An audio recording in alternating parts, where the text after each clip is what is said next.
Bonjour et bienvenue dans mon podcast Live from the Heart. Je suis Anne-Claire Méret, votre hôtesse. Je suis très heureuse de vous accueillir aujourd'hui pour un épisode en solo où j'ai envie de vous parler de santé.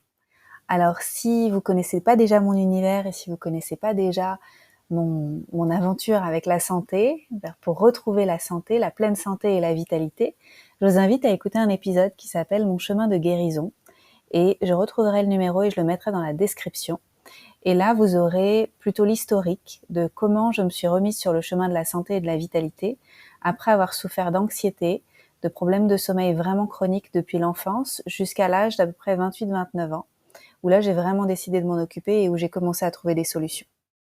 Donc aujourd'hui, 10 ans plus tard, puisque j'ai 39 ans, bientôt 40, ma santé est beaucoup mieux que quand que dans la vingtaine, en fait, vraiment, vraiment, vraiment mieux. Et je vais vous en parler. Je vais expliquer ce que je fais maintenant, c'est-à-dire pour aller encore plus loin et pour être encore plus en bonne santé.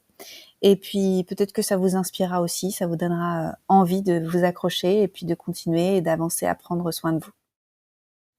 Je voudrais commencer par une question qu'on m'a posée dans un de mes programmes récemment. C'était Anne-Claire, est-ce que tu penses qu'on peut s'occuper de tout en même temps? De sa santé, de ses amours, de son business, etc., etc., ou pas? Et pour moi, la réponse est oui, on peut s'occuper de tout en même temps, mais on peut pas tout réharmoniser en même temps si ça fait longtemps que ça va pas. C'est-à-dire, par exemple, moi, quand j'ai dû m'occuper de mes problèmes de sommeil, j'étais focus sur mes problèmes de sommeil pendant plusieurs mois avant de pouvoir ouvrir d'autres dossiers. J'avais pas assez d'énergie pour être partout à la fois. Par contre, maintenant que mes problèmes de sommeil sont réglés, je peux être à la fois sur améliorer ma santé et mon business. Vous voyez ? Et je pense qu'après, juste sur le long terme, on peut tout faire. Mais quand on est en galère et qu'on a quelque chose vraiment à solutionner, c'est bien de s'en occuper et d'y dédier du temps et de l'énergie pour pouvoir avoir un retour à l'harmonie. Et ensuite, on peut être sur tous les tableaux en même temps. Donc en préambule, c'était ce que j'avais envie de partager. Ensuite, je vais commencer directement avec ce que je trouve un petit peu le plus excitant pour cet épisode. C'est mon âge physiologique. Donc, j'en avais déjà entendu parler l'année dernière d'un test qui existe, qui s'appelle Glycan Age. Et j'avais vu que plusieurs personnes que je suivais, qui parlent de santé, de longévité, de prendre soin d'eux, mais aussi d'avoir un bon mindset et tout ça, j'ai vu plein de gens faire ce test. Et donc, j'avais de la curiosité pour ça, mais sans forcément penser à le faire. Et puis, je suis allée en janvier à une retraite de biohacking chez Regan Hillier, ma coach, au Costa Rica, avec Christian. Et donc, on a passé une semaine entière à utiliser des appareils de technologie, mais aussi à manger la meilleure nourriture possible, de l'eau réinformée, plein de choses, en fait, absolument magnifiques pendant une semaine. Et Juan Pa, donc le mari de Regan, a expliqué qu'il y a quelques années, il avait fait le test Glycan Age, qui donne en fait, ce test, il donne les marqueurs d'inflammation dans le corps. Et en fonction de différents types d'inflammation, on sait à peu près l'âge physiologique de votre corps par rapport à comment vous l'avez traité et votre lifestyle, en fait, c'est ça. Et il était plus vieux que son âge. Et donc, il avait été drôlement déçu parce que il pensait qu'il prenait bien soin de lui. Et donc, il a changé pas mal de choses dans son quotidien, en fait, dans son environnement et dans sa nourriture et dans sa relation à sa santé. Et puis, il a refait le test plus tard, mais je sais plus combien de temps plus tard, mais il faut au moins 6 mois, mais c'était beaucoup plus long que ça, 1 ou 2 ans. Et il était plus jeune. Voilà. Donc, il était content de nous partager ça et de nous expliquer comment il avait fait et toutes les étapes intermédiaires et tout ça. Et j'avais trouvé ça super enrichissant.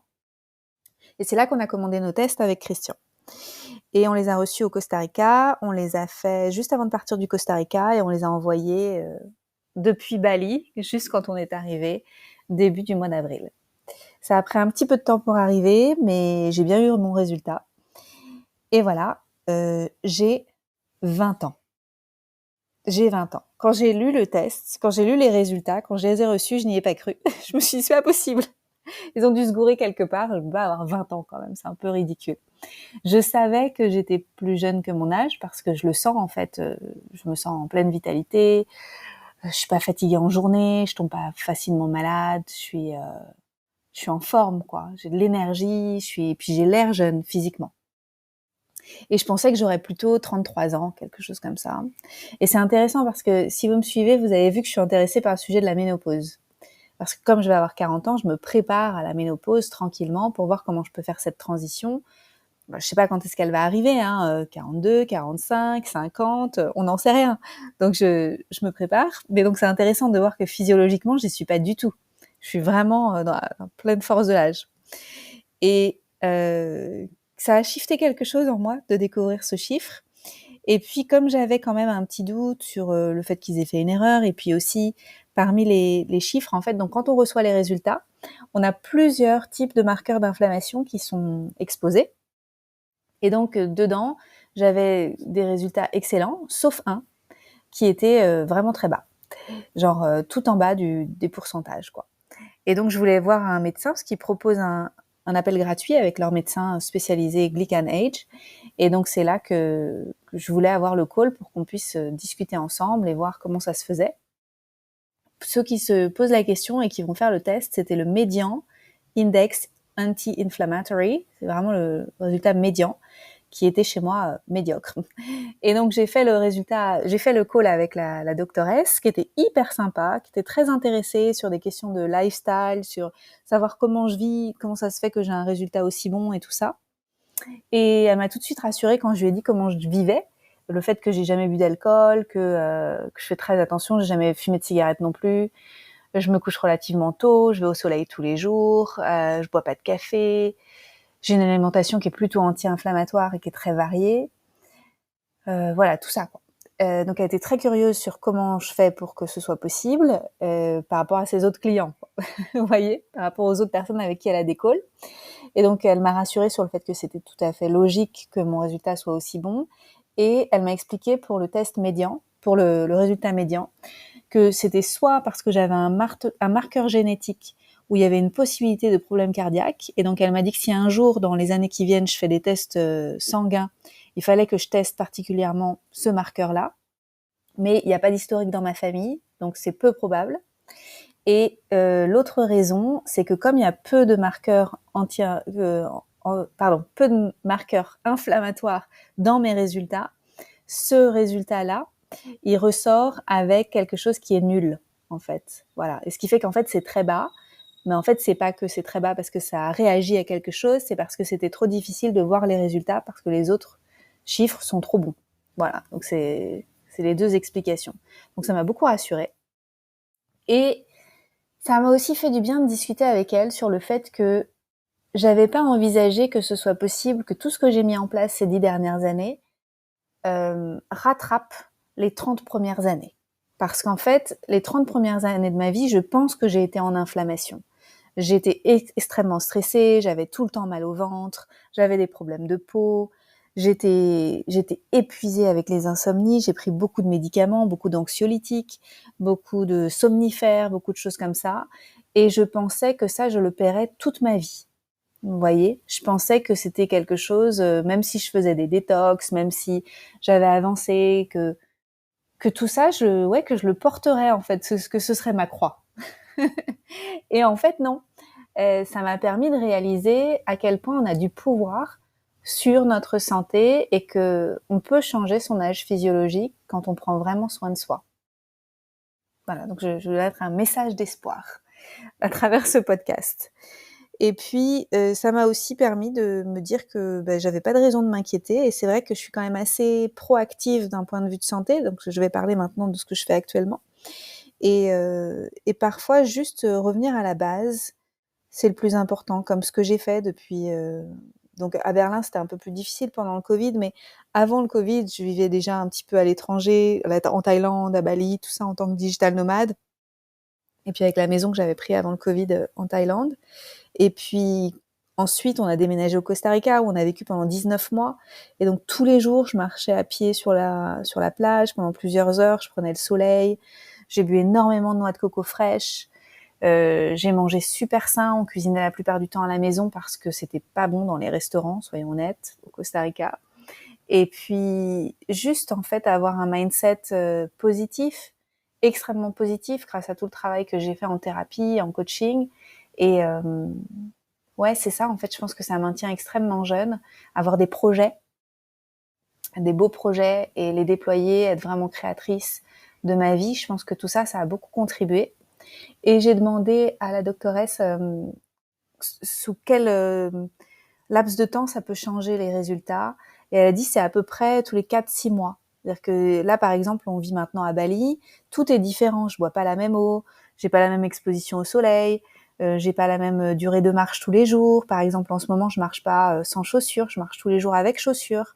Mais maintenant, je danse. Avant, je dansais pas, etc., etc. Il faudrait, par exemple, je pourrais refaire un test au mois de septembre et ça me donnerait des résultats différents. Mais si je refaisais un test maintenant, ce serait trop tôt.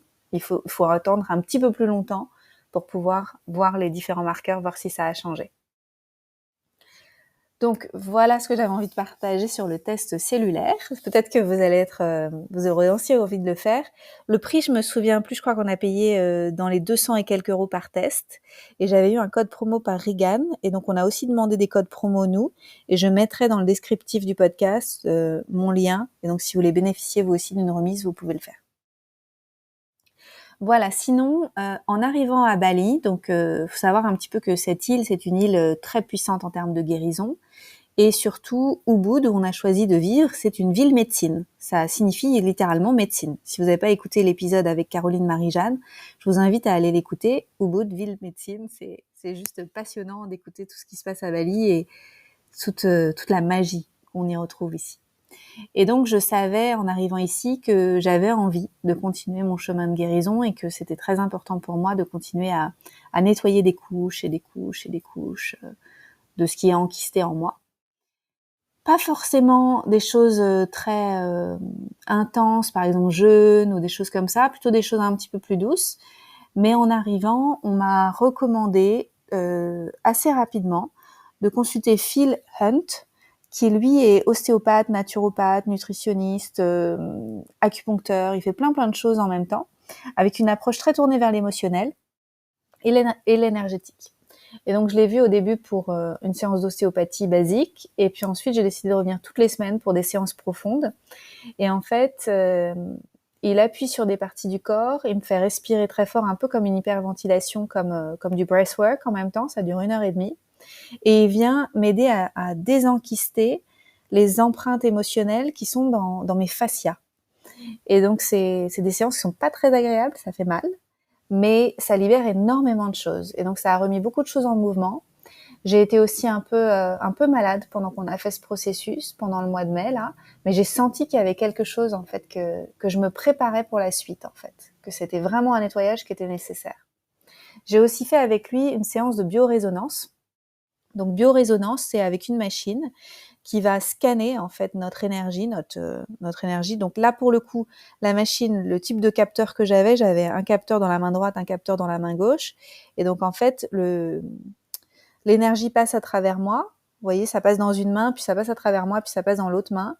Et la machine va interpréter la disharmonie qu'il peut y avoir à différents niveaux de mon être, émotionnel, physique, mental, etc. Et ça va donner des résultats. Et globalement, mes résultats étaient plutôt très bons. Il y avait quelques trucs qui étaient un petit peu disharmonieux et ça nous a permis de mettre le doigt sur des choses. Alors c'est super intéressant parce que par exemple, il y a des remèdes homéopathiques qui sont ressortis dans cette étude de biorésonance. Donc il y a eu des recommandations de remèdes homéopathiques. Et donc il cherche dans son super gros bouquin, voilà, qu'est-ce que ça pourrait dire pour moi, de vouloir dire pour moi. Et par exemple, il dit fréquente envie d'uriner. Et là, je rigole et je dis mais oui, story of my life quoi. Moi, je vais faire pipi tout le temps quoi. Et il me regarde et dit mais tu sais que c'est pas normal. Je dis mais moi, depuis le temps que j'en parle aux médecins, les médecins m'ont dit bah oui, c'est normal, mademoiselle, vous n'avez pas de problème, vous êtes petite, vous avez une petite vessie. Et ça a beaucoup fait rire Phil. Il m'a dit qu'il avait accompagné énormément de femmes qui avaient une fréquente envie d'uriner, mais en fait c'était à cause d'une bactérie contenue dans la vessie et qu'en fait on peut s'en débarrasser avec un produit naturel qui s'appelle D-mannose. D-mannose. Et donc du coup je l'ai commandé et Christian va le ramener de Berlin là, de l'Allemagne et je vais pouvoir essayer et on verra si effectivement je me lève moins la nuit et si j'ai moins besoin de pisser. On verra si c'est ça. En tout cas c'est quelque chose qui est assez commun chez les femmes apparemment et j'en avais jamais entendu parler. Donc très bien, voilà, ça nous a permis de mettre le doigt sur quelque chose. Et cette machine de biorésonance, ensuite, elle propose de réinformer le champ d'information en fait de mon corps, même à tous les niveaux de mon être en fait. Et donc, il a placé une fiole sur la machine pour informer la fiole de tout ce dont j'avais besoin énergétiquement. Dans cette fiole, il y avait de l'argent colloïdal, de l'eau sacrée de Bali, d'une fontaine sacrée de Bali, et puis c'est tout, je crois, tout simplement. Et en spray, c'est en format spray. Et donc, il a informé la fiole, et donc je dois le prendre plusieurs fois par jour pour pouvoir transformer, en fait, rééquilibrer tout ce qui a besoin d'être rééquilibré. Ça fait, je crois, 9 jours que je prends cette fiole. Depuis 9 jours, j'ai la dalle. J'ai la dalle. D'habitude, moi qui mange 2 fois par jour, en ce moment, je mange 4 fois par jour. Je me suis même relevée la nuit il y a quelques jours pour manger. Et donc, j'ai écrit à Phil et je lui ai dit, mais qu'est-ce qui m'arrive, quoi? Je mangerais un éléphant. Et donc, il m'a posé quelques questions pour savoir si je mangeais pas mes émotions au début. Et puis, on s'est rendu compte que non, en fait, c'est qu'il y a une nouvelle vitalité qui est née en moi depuis la dernière séance, qui est vraiment puissante. Mais ça se coïncide aussi avec le fait que j'ai commencé à danser beaucoup plus ces dernières semaines, à faire des mouvements avec mon corps que je faisais pas avant. Et notamment, depuis la semaine dernière, là, j'ai dansé, je crois, 12 fois en 10 jours. Donc, je suis allée à des cours de danse, je suis allée à des soirées social dancing, etc. Donc, effectivement, même si j'ai pas l'impression que c'est des mouvements qui soient trop intenses, comme quand on va à la salle de gym, que ça dure 1 heure, qu'on soulève des poids, etc., je bouge plus. Et donc, ça peut aussi expliquer pourquoi je mange plus. Donc, c'est tout à fait probable. Donc, on va voir, on va continuer à explorer. Et puis, je vais retourner voir Phil la semaine prochaine et on verra tout ça. On va continuer à explorer. Sinon, tant que je suis à Ubud, là, je profite énormément de faire beaucoup de massages. Donc, ils sont vraiment très, très tournés vers les massages, réflexologie, massage balinais. Je vais dans un endroit qui s'appelle Ubud Bodyworks, que ma copine Caroline m'a recommandé, que j'aime beaucoup. Ça a été fondé par un healer balinais qui a très bien formé toutes ses équipes et les massages sont vraiment excellents. Mais ici, où que vous alliez, en fait, je trouve que les massages sont quand même bons parce qu'ils ont vraiment le toucher, quoi. Ils ont vraiment quelque chose qui est pas facile à retrouver partout dans le monde. Et donc, j'en fais beaucoup et c'est très enveloppant et en même temps, c'est très guérisseur. Voilà, c'est génial. Donc, je vais continuer à en faire plein. Qu'est-ce que je voulais partager d'autre? Alors, en ce moment, je m'interroge beaucoup sur l'eau parce que on avait de l'eau propre au Costa Rica. On avait de l'eau propre à Berlin parce que on a acheté un berquet, mais on filtrait l'eau du robinet qui était déjà filtrée par la ville, que ce soit à Berlin ou que ce soit au Costa Rica. Il faut savoir qu'au Costa Rica, si vous habitez pas dans un endroit très reculé, dans le sens dans la montagne, etc., si vous habitez près des grandes avenues, c'est beaucoup dire, si vous habitez près des villes, quoi, des villages, l'eau est propre parce qu'ils ont un très bon système de filtration d'eau, etc. Mais nous, on buvait pas l'eau de la ville, on la filtrait avant de la boire. Et à Bali, il n'y a pas ça en fait. L'eau est pas propre, elle est pas potable. Donc j'ai écrit à Berkeley et ils ont dit qu'ils voulaient pas s'engager, qu'il fallait qu'on essaye de la filtrer et puis qu'on la donne à des études en fait pour aller voir si ça nous va. Donc pour l'instant, on a été un peu feignant et on a bu que de l'eau en bouteille, mais ça va pas pouvoir être durablement ok parce que en bouteille, elle est contenue avec du plastique qui est pas sain, elle est souvent stockée pendant trop longtemps, etc., etc. Donc l'idéal vraiment pour nous, c'est d'avoir une eau propre parce qu'on filtre directement depuis les robinets avec plusieurs filtres et puis ensuite qu'elle soit réinformée. Donc ça, réinformer, on le fait tout le temps. J'ai plusieurs façons de réinformer. J'utilise un truc qui s'appelle, je crois, Natural Action Technology, si je me trompe pas, pour réinformer l'eau que j'ai acheté suite à la retraite justement avec Regan et Rwanpa. Et j'utilise aussi des CEF sur lesquels je place toujours mes bouteilles d'eau et mes verres d'eau, etc. Donc je bois quasiment tout le temps de l'eau informée à la maison. Ça, c'est quelque chose d'important pour moi. Et filtré normalement, mais pour l'instant, on n'a pas encore trouvé la bonne solution. Mais c'est aussi parce qu'on est en Airbnb temporaire pour l'instant. On voudrait dans quelques mois s'installer dans un Airbnb pour au moins 1 an. Et puis d'ici là, j'espère bien qu'on aura trouvé les terrains qu'on a envie d'acheter ici avec nos amis, et puis pour créer nos maisons. Et là, l'idéal, c'est de pouvoir creuser profondément dans la terre, 60 mètres, quelque chose comme ça, je crois que Thomas m'a dit, pour pouvoir avoir de l'eau propre qui vient profondément de la terre, et puis ensuite un petit système de filtration, et puis voilà, réinformer, etc., etc. Donc c'est la vision du futur en fait. Vous voyez, c'est que j'ai cette maison qui arrive là dans le futur et qu'il y a tout ce qu'il nous faut, et aussi un jardin. Ça, c'est quelque chose auquel j'aspire depuis un bout de temps, d'avoir notre propre jardin où on fait pousser nos légumes et où on a aussi des plantes médicinales et tout ça. Et donc ça, on y vient avec patience. On va le faire, et voilà, ça prendra le temps que ça prendra, hein, pour créer ce projet. Et en attendant, je voudrais louer un Airbnb, louer une maison pendant un certain temps dans laquelle j'installerai des systèmes de filtration clean pour l'eau. Il faut savoir que les gens qui habitent longtemps sous les tropiques, qui sont pas nés sous les tropiques, et particulièrement à Bali, ont parfois tendance à faire des problèmes de santé sur la durée, à cause de la moisissure, à cause de l'humidité, à cause du fait d'avoir chopé des bactéries, d'avoir eu par exemple la dengue qui a pu compromettre le système immunitaire, etc., etc. Comme la dengue, moi je l'ai chopé en 2019 en Thaïlande.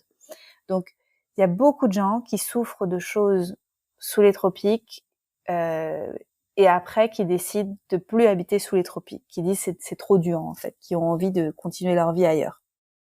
Ce que je comprends tout à fait, parce que c'est un peu difficile de tout maintenir nickel, de pas être en contact avec la moisissure et tout ça. Aujourd'hui, j'ai la chance d'avoir un niveau de vie qui est plus élevé qu'avant. Et par exemple, on a quelqu'un qui nous aide à nettoyer la maison, enfin qui nettoie la maison. Je ne nettoie plus la maison. Et tous les jours, la maison est nettoyée pendant plusieurs heures. Et ça évite vraiment l'installation des moisissures et tout ça. Et ça, c'est hyper précieux. Donc, je pense que ça dépend aussi du standing, de là où on vit et de comment on vit. Voilà, alors quoi d'autre ? On m'a demandé qu'est-ce que je prends comme complément alimentaire en ce moment. En fait, je prends des probiotiques en continu depuis un bout de temps maintenant, hein. Je crois que ça fait 1 an et demi que je les prends, ceux-là. J'en prends un seul le matin, de Dr Ohhira. Je crois que c'est Ohhira. Et c'est des produits japonais. Et c'est pas très facile à trouver en France. C'est Regan qui m'avait dit qu'elle les prenait il y a 2 ans, je crois. Et quand on a commencé à vivre au Costa Rica, c'était plus facile d'obtenir des produits US. Même si c'est difficile de se les faire livrer, c'était quand même plus facile qu'en Europe de se faire livrer du Dr Ohhira. Et donc j'ai commencé et je les trouve super. Et un seul tous les matins, ça me suffit et ça me maintient. Si je mange un petit peu lourd, un petit peu compliqué, si on va dans des restaurants où je suis pas très sûre de la provenance des produits, donc je fais attention déjà à tout ça. Et aussi, si j'ai un peu des doutes sur les huiles, en fait, j'ai arrêté de manger des huiles chauffées. Donc, comme il y a dans la plupart des restaurants où ils utilisent des huiles de tournesol, des trucs comme ça un peu cheap, même de l'huile de coco qui a été chauffée, en fait, pour moi, c'est trop lourd à digérer, j'arrive pas. Il faut vraiment que ce soit cuisiné soit avec de l'huile d'olive légèrement chauffée, pas brûlée, soit avec du ghee. On cuisine que avec du ghee à la maison. Et on cuisinait aussi au Costa Rica avec du tallow. Je sais pas comment on dit, je crois que c'est du lard ou du gras. C'est du gras de bœuf. Et c'était parfait pour moi en fait. Ma digestion, elle est vraiment bien quand je cuisine avec ça. Donc si on sort et que je suis pas sûre de la provenance des produits et tout, je prends des enzymes digestives que j'achète chez LPEV et c'est de l'extrait de papaye. Voilà, et j'en suis très satisfaite, ça m'aide à dépasser, voilà. Je consomme aussi beaucoup de gingembre, moi, des tisanes de gingembre, j'ai même du gingembre en gélule si jamais j'ai un peu mal au cœur ou des choses comme ça, donc ça c'est quelque chose que je prends régulièrement. Après, je prends pas vraiment d'autres compléments alimentaires. J'ai de la vitamine C si je me sens un petit peu en baisse immunitaire. C'est marrant parce que j'ai une grande pharmacie de compléments naturels à la maison, mais en ce moment, non, là, depuis plusieurs mois, j'ai rien envie de prendre. Pourtant, on a aussi commandé du collagène et des organes en comprimé, en gélule. et je me sens pas attirée par les prendre. C'est-à-dire que mon mental me dit oui, oui, prends-les, c'est bien, parce que les organes et tout, c'est très bien. On mange aussi beaucoup plus de viande qu'avant. Je mange de la viande 2 ou 3 fois par jour maintenant, pas en grande quantité, hein, de la viande ou des œufs, en petite quantité avec des légumes, etc. Mais ça me fait vraiment du bien d'avoir plus de protéines là, depuis plusieurs mois. Depuis peut-être 9 mois, on mange plus de protéines, ou 1 an maintenant. Et j'ai beaucoup moins de syndrome prémenstruel, en fait. J'ai beaucoup moins mal, j'ai plus mal du tout, en fait, à la poitrine avant les règles. Alors qu'avant, c'était toujours le cas, c'était toujours gonflé. Je me disais, ah, elles arrivent. Et maintenant, c'est plus gonflé. Donc, je pense que j'ai réparé un déséquilibre que j'avais. J'ai jamais été végane, j'ai jamais été végétarienne, mais j'étais je dirais en dominante végétarienne. Je mangeais des œufs, pas de fromage, et je mangeais avant de la viande 2 fois par semaine. Et maintenant, je mange de la viande quasiment tous les jours. Et ça me convient bien. Voilà pour les compléments. En ce moment, je prends de l'ashwagandha si quand même, en poudre, depuis que j'ai été malade, parce que j'ai vu un healer qui m'a aidé à traverser la phase là quand j'étais malade en mai, et il m'a donné de l'ashwagandha, il m'a dit que ce serait une bonne idée d'en prendre pendant plusieurs semaines, et ça me va très bien aussi, parce que je pense que c'est très bien pour réguler mon système nerveux, parce que mine de rien, déménager à l'autre bout du monde, s'installer dans un nouveau pays, retrouver une vie sociale plus active, changer mes habitudes, faire le travail de guérison, bah c'est pas rien en fait. Et c'est vrai que j'avais peut-être un peu tendance à sous-estimer l'intensité de la transformation que j'allais vivre, et ça me fait du bien de prendre de l'ashwagandha. Voilà, quoi d'autre? Alors, des choses un petit peu plus fun qu'on trouve ici et qu'on trouve pas partout. Donc, on en a profité ici à Bali pour faire des séances de hyperbaric chamber, des chambres hyperbares. Je crois que c'est comme ça qu'on dit. On est dans des caissons peut-être hyperbares. Et donc, on a été faire ça. C'était quand on a été en voyage à Uluwatu, dans un endroit qui s'appelle Istana. Et donc, on était comme dans un cocon, en fait, qu'ils ont rempli d'oxygène. Non, qu'ils n'ont pas rempli d'oxygène, qu'ils ont rempli pardon, j'ai oublié, mais en gros, c'est pour que le corps soit plein d'oxygène. Hop, si, c'est ça. Hyperbaric chamber. Désolée, hein. Voilà. Donc c'est ça. On est exposé à la pression, une pression avec 100% d'oxygène, et ça permet d'accélérer en fait la guérison du corps et d'améliorer l'oxygène circulant, pas au sein des cellules, mais plutôt circulant au sein des canaux de circulation.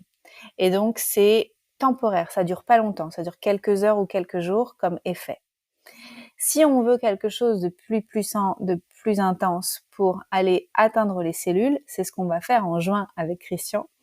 On va aller travailler en ozone thérapie. Et ça, on va le faire à Ubud. Et nous, on était super optimistes. On s'est dit, on va prendre le rendez-vous ozone thérapie avec Christian, et on va le faire avant. On va commencer les séances avant qu'il parte en Allemagne. Et au sein de la clinique, ils nous ont dit, mais non, mais ça marche pas comme ça. Il faut voir le docteur. Il faut voir si vous êtes en bonne santé, si c'est juste pour vous de le faire, etc. Donc, on a fait le rendez-vous avec le docteur avant que Christian parte. On a été comment on dit, clear. Et donc, à partir du moment où il va revenir, on va faire plusieurs séries d'injections d'ozone. Donc, comment ça se passe? En fait, on vous prend du sang qui passe dans une machine dans laquelle on injecte de l'ozone, une petite quantité, hein, ça sert à rien d'en mettre beaucoup. Et ensuite, le sang est réinjecté dans le corps.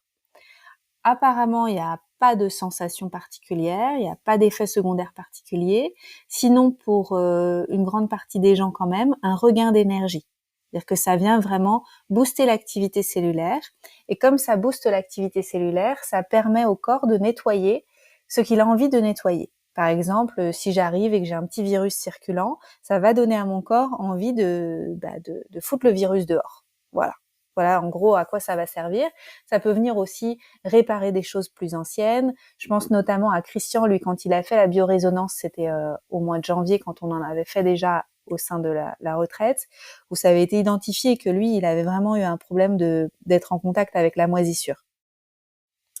Et, euh, et donc pour lui, je pense que faire l'ozone, les traitements à l'ozone, ça va être vraiment super. Pour moi, je sais pas encore les effets que je vais ressentir là quand on va le faire en juin, courant du mois de juin, mais j'ai de la curiosité pour voir ce qu'on peut améliorer en fait au fil du temps. Aujourd'hui, donc je disais tout à l'heure, moi je me sens en vitalité, je me sens en santé, mais ça veut pas dire que tout est nickel. J'ai souvent des tensions dans mon cou, dans mes épaules. Qu'est-ce que j'ai d'autre comme type de symptômes? Je trouve que j'ai un sommeil qui est trop entrecoupé, donc peut-être que ça va m'aider aussi là-dessus. J'ai tendance à avoir les jambes lourdes. J'y travaille là-dessus en soulevant les jambes, en levant les jambes tous les jours au moins 10 minutes. Je travaille aussi là-dessus en faisant attention d'avoir plus d'électrolytes tous les jours dans ma vie. Donc je, je bois de l'eau salée avec du sel, un petit peu de citron, je mets un petit peu de miel, un petit peu de vinaigre de cidre, et donc je me fais comme ça une petite décoction comme ça, parce que c'est Christian qui faisait ça, et quand je le voyais faire, je me disais oh c'est bizarre de boire du salé comme ça. Et puis je me suis rendu compte que il y avait quelque chose qui était déséquilibré avec moi, notamment en janvier. Quand moi j'avais fait la biorésonance, j'étais un peu déshydratée, alors que je buvais beaucoup d'eau. Et en fait, c'est juste que mon corps, il a du mal à garder l'eau que je bois, ou pas de la bonne façon en tout cas. Et effectivement, quand je bois de l'eau salée, ça va mieux. Donc voilà, j'ai ça. C'est tout. En fait, globalement, ça va quand même bien. J'ai eu quand même au Costa Rica des douleurs dans les mains. J'ai eu comment dire, des douleurs arthritiques pendant toute la saison des pluies, et j'étais quand même drôlement inquiète. Je me disais c'est pas possible, qu'est-ce qui se passe, est-ce que j'ai déjà de l'arthrite? Et j'étais vraiment donc impactée par l'humidité. Et ça, c'est signe d'une sensibilité au froid, donc je peux le rééquilibrer, je pense, de différentes façons. Peut-être qu'il y a quelque chose d'inflammé dans mon système qu'on peut nettoyer justement grâce à l'ozone thérapie. Peut-être que j'ai besoin de le travailler aussi en Ayurveda, et ça, j'ai prévu d'aller dans une clinique à Ubud, une clinique ayurvédique dans laquelle j'aimerais faire plusieurs soins. Comme il y a un an, en juin dernier, j'avais fait une retraite de 10 jours dans un endroit qui s'appelle The Retreat, qui est au Costa Rica, pas très très loin de l'aéroport, à environ 1 heure de l'aéroport. Et il y avait beaucoup de soins ayurvédiques, il y avait un médecin ayurvédique, et donc j'avais pris la totale en fait. J'avais plein de soins tous les jours, j'avais 2 soins je crois, c'est génial. Et j'adore. Et je pense que je vais refaire des soins ayurvédiques là cette année, peut-être en juillet, là au bout dans une clinique qui est vraiment super.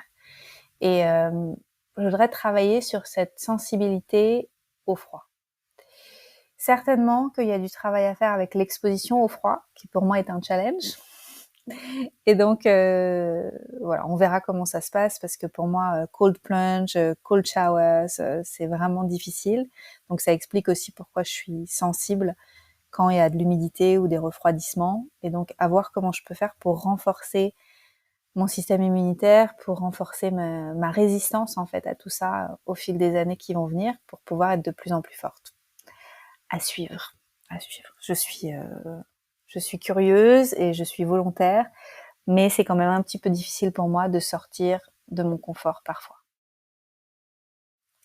Voilà, qu'est-ce que je voulais ajouter? Je pense que pour moi, la danse, c'est vraiment une nouvelle étape de vie qui est extraordinaire. En fait, je savais que j'allais me remettre à danser un jour. J'en avais envie depuis 2019, depuis que j'ai vu des vidéos magnifiques de Julissa qui tourne, qui tourne, qui tourne. Et voilà, donc c'est Brazilian Zouk, c'est pas n'importe quelle danse, c'est vraiment celle-ci qui m'attire beaucoup. Et j'avais prévu d'aller faire ce stage pour apprendre le zouk brésilien en février ou mars 2020. Et puis il a été interrompu. J'étais à Amsterdam pour le faire le lendemain. Il a été annulé. Les gens avaient voyagé de partout dans le monde pour venir faire ce festival de zouk, et il a été annulé. Donc j'ai dû repousser de 3 ans. Et maintenant seulement je m'y mets là depuis le mois d'avril. Et je sens que ça réveille en moi quelque chose de magnifique. Et j'ai une vision de moi dans le futur où je vais être plus en forme que maintenant, où je vais avoir plus de muscles, je vais être un petit peu plus, je sais pas comment on peut dire, en anglais on dit fit, mais c'est comme si mon corps allait être plus tonique. Voilà, c'est ça, c'est le mot, c'est tonique. Parce qu'aujourd'hui, je suis pas molle, mais je suis quand même un peu floppy, quoi. Voilà, on va dire ça comme ça, parce que à part marcher, faire du hula hoop, j'ai pas fait énormément de sport dans ma vie. J'ai fait beaucoup de danse quand j'étais petite fille, donc il y a quand même la mémoire du muscle. Mais voilà, je sens que j'ouvre un chapitre où il va y avoir plus de mouvements dans ma vie et je vais être de plus en plus musclée. Et je sens que la vie m'envoie aussi des messages parce que Christian, il est à fond là-dedans. Déjà, pour les gens qui connaissent Christian, je voudrais quand même dire un secret sur sa vie, qu'il a jamais diffusé, mais moi j'arrête pas de lui dire, il faut faire une photo avant-après en fait. Mais Christian, quand il était dans sa vingtaine, il faisait énormément de sport et il était balèze. Genre, mais balèze quoi, comme, j'allais dire presque comme les culturistes. J'ai vu des photos de lui, je l'ai pas reconnu, c'est ouf. Et puis après, il a lâché du lest. Et puis après, il est sorti avec une végane. Il a lâché. Et maintenant, il retrouve un petit peu plus un équilibre entre sa vingtaine et puis son début de trentaine. Et là, maintenant, il a plus une vie entre les deux où il refait beaucoup de muscles sans forcément que ça aille jusque ce qu'il avait fait dans la vingtaine. Mais il me motive beaucoup parce il sait comment on fait pour faire du muscle et pour être vraiment en forme et soulever des poids, etc. Et même si je m'y suis pas encore mise, je sais que ça va être mon futur et que je vais être beaucoup plus tonique et beaucoup plus en forme et ça va très bien en fait aussi avec ce que j'avais prévu, c'est-à-dire que j'arrive là dans cette préparation à la ménopause et je sais qu'il va y avoir une perte de densité musculaire et que c'est à moi de contrebalancer en mangeant plus de protéines et en soulevant des poids et voilà, en étant aussi plus dans le mouvement. Ça correspond bien aussi avec une période de vie où j'ai mis beaucoup de choses en place dans mes activités qui font que je peux me dégager plus de temps. On a mis en place des systèmes avec mon équipe. Aujourd'hui, je travaille avec 12 personnes. Donc voilà, j'ai beaucoup de management à faire et je suis aussi beaucoup en mode créatrice parce que j'écris des nouveaux livres et je vais créer des nouveaux programmes, etc. Mais j'ai quand même une sérénité en termes d'organisation qui fait que j'ai du temps pour m'occuper de moi et de ma santé et de mon futur, pour devenir la femme que je sais que je vais être dans les années à venir. Donc voilà, j'ai partagé beaucoup de choses, c'était très intime et en même temps peut-être intéressant pour les personnes qui se demandent ce que je fais pour ma santé, pour être bien au quotidien. Euh, Je pense que vraiment vivre sous les tropiques pour moi c'est bon en ce moment. Juste profiter du soleil tous les jours, avoir de la vitamine D tous les jours, manger des fruits frais tous les jours. Ça c'est vraiment les choses les plus importantes. On veut aussi revivre à la mer. Donc on va aller visiter des maisons un peu plus près de la mer et puis on va retrouver un équilibre. On va le trouver cet équilibre cette année et je sens que tout sera juste. Voilà, j'espère que ça vous aura inspiré. Si vous avez des questions, vous pouvez me les envoyer via Instagram. Vous pouvez aussi commenter si vous écoutez ce podcast sur Spotify. Il y a maintenant la possibilité de mettre des commentaires. Et mon équipe et moi, on vient voir vos commentaires et ça nous donne des idées pour après créer d'autres épisodes. Donc n'hésitez pas à venir dire ah bah tiens j'ai une question, etc. Et moi peut-être que j'utiliserai cette opportunité pour faire d'autres épisodes sur des thèmes qui peuvent vous intéresser. Je vous souhaite une excellente journée. Je vous remercie pour votre écoute, pour votre présence assidue. Je sais que vous êtes nombreux à écouter les épisodes chaque semaine. Merci beaucoup pour vos repartages. Merci pour votre curiosité sur comment je fais mes choix de vie. En fait, voilà, je sens qu'on est connectés. Et merci aussi de noter les épisodes parce que vous pouvez le faire sur Apple Podcasts et sur Spotify. Et c'est vraiment précieux, vos notes, parce que ça permet au podcast d'être de plus en plus visible. Et je crois qu'à ce jour, on a largement dépassé le 250 000 d'écoutes. Et c'est pas rien quand même. Donc, merci du fond du cœur. À bientôt pour d'autres épisodes. Bye bye.